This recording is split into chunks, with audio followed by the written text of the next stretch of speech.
today's news. President Biden blamed it on Iranian-backed militias and vowed to retaliate. Fight over border bill. That's over the law today. I've shut down the border right now and fixed it quickly. All set for Super Bowl 58. Defending champion Kansas City Chiefs will take on the San Francisco 49ers. Good morning. I'm Steve Kathan with the CBS World News Roundup. The U.S. vows it will retaliate for the drone attack on an American military outpost in Jordan near the border with Syria. 3 service members were killed, nearly 3 dozen others injured. CBS's Ed O'Keefe says President Biden blames a militia backed by Iran. CBS News has learned those injured and killed were in sleeping quarters when the armed drone struck. The outpost, known as Tower 22, supports U.S. Special Forces operating inside Syria, where they're under constant threat of attack. President Biden, campaigning in South Carolina on Sunday, blamed Iranian-backed militias and vowed to retaliate. Samantha Vinograd is a former counterterrorism official in the Biden administration. It is critical that the administration respond quickly and responsibly. But that means thinking about how their actions will be interpreted and carefully reviewing targets so that Iran doesn't overreact and seek to harm more Americans. Since the Hamas invasion of Israel in October, U.S. military sites in Iraq and Syria have been attacked more than 160 times. National Security Council spokesman John Kirby on CBS Morning. We are not interested in a broader conflict in the region. We're not looking for another war, but we absolutely will do what we have to do to protect ourselves. Today, Germany and Austria joined other countries, including the U.S., that have suspended payments to the UN's aid agency for Palestinians amid allegations some of its workers were involved in the Hamas attack in Israel.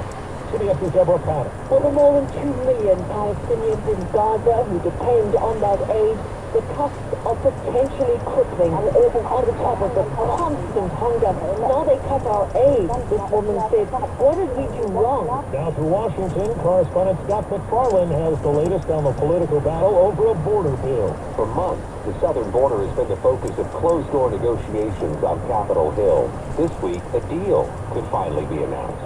CBS News has learned negotiators have talked about giving the president new power to halt border crossings when they surpass a certain threshold, raising the standard to accept asylum seekers while shortening the time of legal review for their cases and restricting the use of the Immigration Parole Authority.